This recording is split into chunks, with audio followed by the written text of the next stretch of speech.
آج کل جو تعویذ باندھے جاتے ہیں بچوں کو یا بڑوں کو بھی، اگر کوئی شخص کسی کے ماتحت کام کر رہا ہے، کوئی جاب وغیرہ کر رہا ہے اور وہ اس میں سستی کر رہا ہے تو اس کو سزا دے سکتے ہیں یا پیسے کاٹنا ضروری ہے؟ کیا ہے اس میں؟ آج کل جو اسکیمیں چلتی ہیں کہ ہماری ویڈیوز دیکھیں، ویوز آئیں گے، ہم اتنے پیسے آپ کو دیں گے۔ بہت سے اشتہارات ہوتے ہیں کچھ چیزوں کے بیچنے کے، تو ویوز کی وجہ سے ان کو فائدہ یہ مل رہا ہوتا ہے کہ جو ان کا خریدار ہے ان کی چیز کی ویلیو بڑھ رہی ہوتی ہے، حالانکہ جو دیکھنے والا ہے اس کا کوئی انٹرسٹ نہیں ہوتا، تو گویا اس سے ایک طرح سے دھوکہ دیا جا رہا ہوتا ہے اصل خریدار کو، تو اس لیے ایسی کمائی جو ہے بہرحال اس کی اجازت نہیں ہوگی۔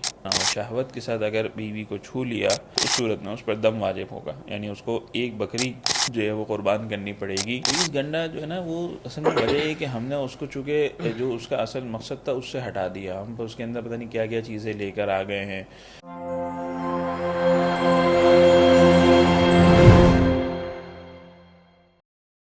السلام علیکم، میں ہوں عدین الہی، ارنمان اکیڈمی کے پروگرام آپ کے مسائل کے حل میں خوش آمدید۔ آج ہمارے ساتھ موجود ہیں مہمان گرامی مفتی ابراہیم جمال صاحب، ان سے کچھ سوالات پوچھیں گے اور شریعت کی روشنی میں رہنمائی حاصل کریں گے۔ السلام علیکم ورحمۃ اللہ وبرکاتہ۔ وعلیکم السلام ورحمۃ اللہ وبرکاتہ۔ مفتی صاحب، پہلا سوال یہ ہے کہ تعویذ کا شرعی حکم کیا ہے؟ آج کل جو تعویذ باندھے جاتے ہیں بچوں کو یا بڑوں کو بھی۔ بسم اللہ الرحمن الرحیم۔ دیکھیں، تعویذ کا اصل مقصود جو ہے وہ یہ ہے کہ تعویذ جو ہے وہ حفاظت کا ذریعہ بنتا ہے، یعنی تعویذ جو ڈالنے والا ہے یعنی تعویذ پہننے والا ہے اس کا مقصد یہ ہوتا ہے کہ مجھے مختلف چیزوں سے حفاظت مل جائے۔ تو اس کے اندر ہمارے سامنے ایک صحابی ہیں عبداللہ بن عمر رضی اللہ تعالیٰ عنہ، ان کا عمل ہمارے سامنے ہے کہ انہوں نے اپنے بچوں کے گلے میں تعویذ ڈالا تھا، تو اسی کو دیکھتے ہوئے تعویذ کے ڈالنے کی، تعویذ پہننے کی اجازت ہے۔ البتہ اس کے اندر یہ ذہن میں رہے کہ بنیادی طور پر آیات جو اللہ کے نبی علیہ الصلاۃ والسلام نے ہمیں سکھلائی ہیں حفاظت کی اور دیگر جو چیزیں ہمیں بتلائی ہیں، ان کا اہتمام جو ہے وہ کیا ہے، کرنا ہی زیادہ ضروری ہے، یعنی ان کا اہتمام کرنا چاہیے۔ البتہ اگر کوئی اہتمام نہیں کر پا رہا یا مثلا بچہ ہے چھوٹا، تو اس صورت میں جو ہے وہ کیا ہے، ان کو گلے میں پہن بھی سکتا ہے تعویذ کی صورت میں۔ اس کے اندر کچھ باتوں کا خیال ضرور ہے کہ وہ تعویذ کے اندر جو چیز پہنی ہے وہ اس کے اندر کوئی کفریہ یا شرکیہ بات نہ ہو، یا کوئی ایسی مبہم بات نہ ہو جس کا معنی نہیں پتہ۔ البتہ آیات حفاظت ہیں اور اس طرح کی جو چیزیں ہیں ان کو پہن سکتا ہے، کوئی حرج کی بات نہیں ہے۔ اچھا، آج کل یہ ہوتا ہے کہ تعویذ ایک ایسا وہ بن گیا لوگوں کی نظر میں کہ تعویذ جو پہنا ہوا ہوتا ہے تو اس کو ایسا دیکھا جاتا ہے کہ تعویذ گنڈے والا ہے، مثال کے طور پر۔ تو اس سوچ کے اوپر تعویذ نہ پہننا، اگر کوئی نہیں پہن رہا ہے اس وجہ سے کہ اثر غلط جائے گا سامنے والے پر، تو یہ ایسا کرنا درست ہے؟ یہ تعویذ گنڈا جو ہے نا وہ اصل میں وجہ ہے کہ ہم نے اس کو چونکہ جو اس کا اصل مقصد تھا اس سے ہٹا دیا، ہم اس کے اندر پتہ نہیں کیا کیا چیزیں لے کر آ گئے ہیں، اس کے اندر بہت ساری وہ باتیں شامل کر دی ہیں جو کفریہ ہیں یا ایسی چیزیں ہیں کہ جن کا کوئی سر پیر نہیں ہے، جو شریعت سے ثابت نہیں ہے، تو اس لیے اس کی وجہ سے بہت ساری چیزیں غلط ذہنوں میں بیٹھ گئی ہیں۔ ورنہ فی نفسی ہی اس میں کوئی حرج کی بات نہیں ہے، اگر صاف انداز میں جو ہے وہ صحیح بات ہو تو اس میں کوئی حرج نہیں ہے۔ اچھا، بچوں کو باندھنا چاہیے یہ؟ جی، بچوں کی اصل تو حکم بچوں کا ہی ہے کہ بچوں چونکہ وہ آیات حفاظت خود سے نہیں پڑھ سکتے تو اس لیے ان کے لیے یہ باندھ دینا اگر کوئی بچوں کو نہیں ماننا، خود پڑھ کے دم کر رہا ہے، پھونک رہا بہت ہے، اچھی بات ہے۔ یہ تو سب سے اچھی بات یہی ہے کہ خود پڑھ کے دم کرے۔ جزاک اللہ۔ اچھا، اگلا سوال یہ پوچھا ہے کہ شعبان کے مہینے میں روزے رکھنا کیسا ہے؟ دیکھیں، شعبان کے مہینے میں اللہ کے نبی علیہ الصلاۃ والسلام سے کثرت سے روزے رکھنا ثابت ہے، لیکن یہ ہے کہ یہ شروع شعبان سے ہو اور شعبان کے شروع سے بندہ روزے رکھے اور آخری شعبان کے کچھ حصے میں پھر روزے رکھنا چھوڑ دے، تاکہ آگے چونکہ رمضان آ رہا ہے تو اس کی اہمیت بھی رہے اور اس کے لیے کچھ ہمت طاقت بھی رہے۔ ایسا نہ ہو کہ شعبان کے مہینے میں اتنے زیادہ کثرت سے روزے رکھ لیے کہ پھر رمضان کے لیے روزے رکھنے کی جو ہے وہ ہمت نہیں بچی، تو ایسا نہیں ہو، بلکہ جو ہے وہ کیا ہے، ہاں البتہ کسی کی عادت بن گئی ہے یا مطلب مستقل روزے رکھتا آ رہا ہے یا پیر و جمعرات کے جیسے روزے رکھتے ہیں اس میں روزے رکھتا ہے تو اس میں کوئی حرج کی بات نہیں رکھ سکتے پھر۔ اگلا سوال یہ پوچھا ہے کہ اگر کوئی شخص کسی کے ماتحت کام کر رہا ہے، کوئی جاب وغیرہ کر رہا ہے اور وہ اس میں سستی کر رہا ہے تو اس کو سزا دے سکتے ہیں یا پیسے کاٹنا ضروری ہے؟ کیا ہے اس میں؟ دیکھیں اگر تو اس کے ساتھ کوئی ایسا صورت ہے کہ جسے تنخواہ پہ رکھا ہوا ہے اور وہ اپنے جو اس کا وقت ہے تنخواہ کا، مطلب جو اس کا ملازمت کا وقت ہے، وہ اس وقت میں جو ہے وہ کام صحیح نہیں کر رہا، یا جس کام کے لیے اس کو رکھا گیا تھا وہ کام صحیح نہیں کر رہا اور اس سے کچھ معاہدہ ہے، تو اس کی بنیاد پر اس کی تنخواہ کاٹنا کی کوئی اجازت ہوگی. لیکن بلا وجہ تنخواہ کاٹنا یا بلا وجہ جو ہے وہ کوئی سزائیں دینا یہ تو کوئی ثابت نہیں ہوگا. ہاں اس کی جو شرعاً عرفاً جو چیز آپس میں طے ہو تو اس میں کوئی حرج کی بات نہیں ہے. اچھا، نکاح میں جو لفظ بولا جاتا ہے قبول ہے، تو اس میں یہ لفظ کتنی مرتبہ کہنا ضروری ہے؟ ایک مرتبہ یا 3 مرتبہ؟ دیکھیں نکاح کے اندر جو ہے وہ گواہوں کے سامنے ایک مرتبہ ایجاب و قبول کر لینا یہ کافی ہے، 3 مرتبہ کہنے کی ضرورت نہیں ہے. ضرورت نہیں ہے، ادا ہو جائے گا ایک دم. جی جی. اچھا، ایک سوال یہ روزے کے متعلق پوچھا ہے کہ اگر کوئی شخص پے در پہ روزے رکھ رہا ہے، ہر روز روزہ رکھ رہا ہے، تو شریعت میں اس کی کیا رہنمائی ہے؟ دیکھیں اللہ کے نبی علیہ صلاۃ والسلام سے مستقل روزے رکھنا بھی ثابت ہے، لیکن اللہ کے نبی علیہ صلاۃ والسلام سے پسندیدہ عمل جو ثابت ہے وہ یہ ہے کہ بندہ ایک دن روزے رکھے اور ایک دن چھوڑے، جس کو صوم داؤدی کہا جاتا ہے. یعنی داؤد علیہ صلاۃ والسلام بھی اسی طرح روزے رکھا کرتے تھے کہ ایک دن روزہ رکھے ایک دن افطار، ایک دن روزہ رکھے. اگر کسی کو بہت زیادہ روزے رکھنے کا شوق ہے اور اس کو طاقت ہے کہ وہ روزے رکھ سکتا ہے، ورنہ اگر اتنی زیادہ طاقت نہیں ہے تو پھر اس سے کم درجے میں یہ ہے کہ ہفتے میں 2 دن رکھیں، تین و جمعرات، اور اگر اتنی بھی نہ ہو اس سے کم یہ وہ مہینے میں 3 دن رکھ لیں. لیکن اگر کوئی زیادہ روزے رکھنا چاہتا ہے تو اس کے لیے حکم یہ ہے، افضل یہ ہے کہ بس اتنا کر لے کہ ایک دن روزہ ایک دن افطار. یعنی مسلسل جو ہے وہ بے در پہ روزے رکھنا اس کو زیادہ پسند نہیں کیا شریعت نے، کہ اس سے پھر کیا ہوتا ہے کہ دیگر کاموں میں سستی کا جو ہے وہ کیا ہے ممکن ہے کہ دیگر کاموں میں دیگر عبادات کے اندر سستی ہو یا کمزوری بہت زیادہ ہو جائے. اگلا سوال یہ پوچھا ہے کہ استنجا خانے میں، واش روم وغیرہ میں منہ قبلے کی طرف کرنا یا پیٹھ قبلے کی طرف کرنا، تو یہ درست ہے؟ دیکھیں بیت الخلاء میں جو ہے وہ قبلے کی طرف رخ کر کے بیٹھنا یا اس انداز میں بیٹھنا کہ جس سے قبلے کی طرف پیٹھ ہو، یہ شرعاً منع ہے. اللہ کے نبی علیہ الصلاۃ والسلام نے منع فرمایا ہے کہ لا تستقبلوا القبلہ ولا تستدبروها، یہ فرمایا حدیث ہے کہ نہ قبلے کی طرف رخ کرو نہ پیٹھ کرو، بلکہ اس کے ہٹ کا جو ہے وہ کیا ہے بیٹھنا چاہیے.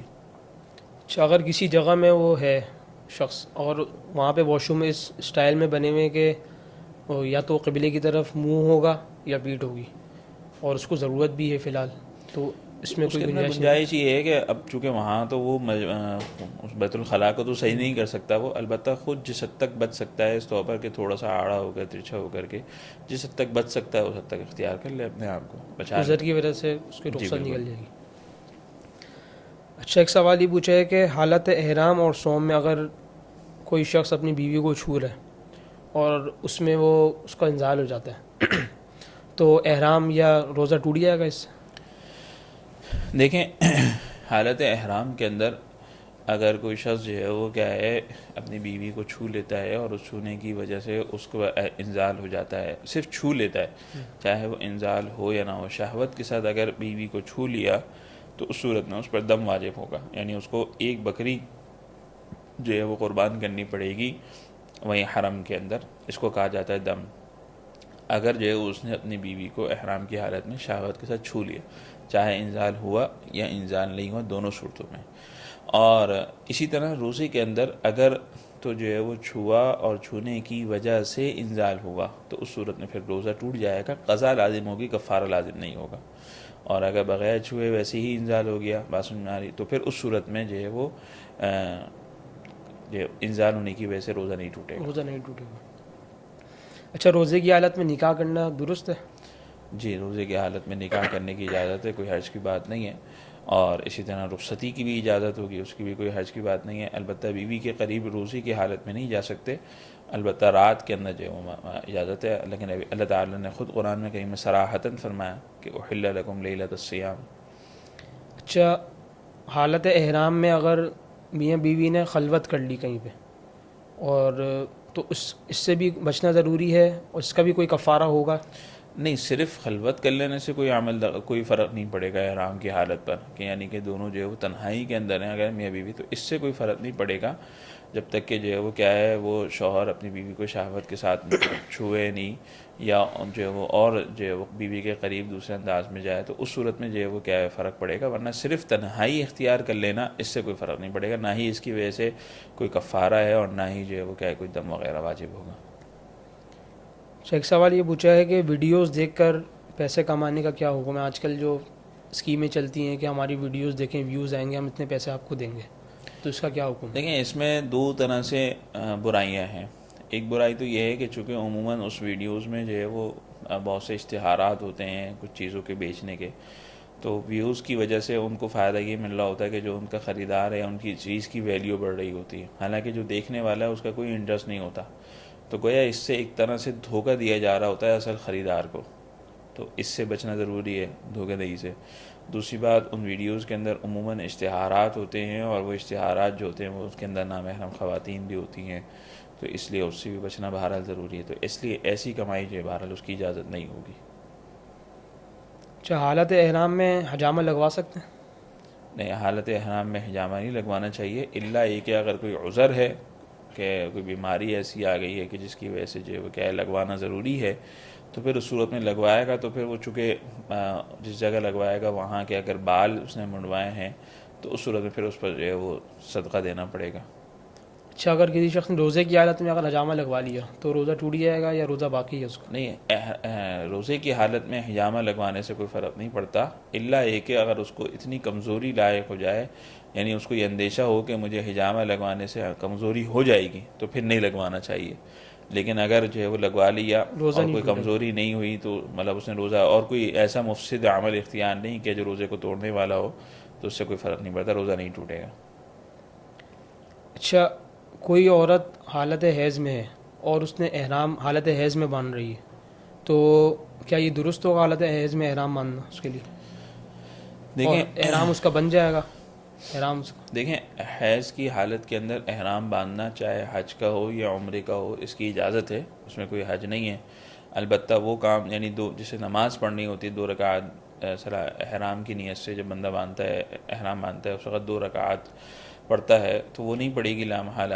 اسی طرح مسجد حرام کے اندر وہ نہیں جائے گی، اس کے علاوہ دیگر افعال وہ سر انجام دے گی حج کے اور عمرے کے، اگر اس نے کیا کیا ہے حج کے احرام باندھا ہے، یعنی حالت حیض میں یا احرام باندھنے کے بعد اس کو حیض شروع ہو گیا ہے، دونوں صورتوں میں اس کے لیے یہی حکم ہوگا کہ مسجد حرام اس نے نہیں جانا۔ جیسے مثال کے طور پر اگر حج کے لیے یہاں سے گئی ہے تو وہاں جا کر کے سب سے پہلا ہی طواف کرنا ہوتا ہے، طواف قدوم جس کو کہا جاتا ہے، ابتدائی طواف، تو وہ بھی نہیں کرے گی وہ البتہ یہاں تک کہ اگر وہ پاک ہو گئی حج کے دنوں سے پہلے تو پھر کر لے، اور اگر نہیں پاک ہوئی یہاں تک کہ حج کے دن شروع ہو گئے، یعنی 8 ذی الحجہ منی جو جاتے ہیں اس وقت وہ وقت آ گیا تو کوئی مسئلہ نہیں ہے، وہ چھوڑ دے اور اس کی وجہ سے اس پر کوئی قضا کفارہ کچھ نہیں آئے گا، یہاں تک کہ وہ اپنے دیگر افعال حج کے سر انجام دے گی۔ پھر حج کے افعال سر انجام دینے کے بعد اگر اس دوران میں وہ پاک ہو گئی تو ٹھیک ہے، ایام النحر جو قربانی والے دن ہوتے ہیں ان میں آ کے طواف زیارت کرنا ہوتا ہے وہ کر لے، اور اگر اس دوران میں پاک نہیں ہوئی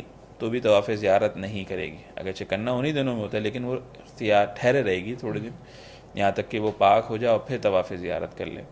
لیکن اگر اس کو کوئی ایسی صورت ہو کہ اس نے فوراً نکلنا ہو طواف زیارت کرنے کے لیے، اب انتظار کرنے کا موقع اس کے پاس نہیں ہے کہ اس کا جو ویزا ہے وہ ختم ہونے والا ہے، فلائٹ ہے، کوئی محرم ساتھ نہیں ہے، تو اس صورت میں جو ہے وہ پھر اسی حالت کے اندر وہ طواف زیارت کر لے گی، اور پھر اس کو جو ہے وہ ایک بڑا جانور بطور دم کے دینا پڑے گا، یعنی بطور کفارے کے دینا پڑے گا اس کو وہاں پر ہی حج کے حرم کے اندر ہی۔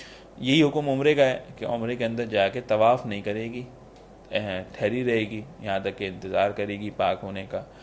اگر اتنا وقت گزر گیا کہ پاک نہیں ہوئی اب اس نے واپسی جانا ہے تو اس صورت میں پھر اس کے لیے وہی بات ہوگی کہ ٹھیک ہے اسی حالت میں طواف کر لے اور پھر اس صورت میں آخر میں دم دے دے۔ یعنی کہ اگر ناپاکی کی حالت میں اگر اس نے احرام باندھ لیا تو محرمہ وہ شمار ہو جائے گی؟ جی۔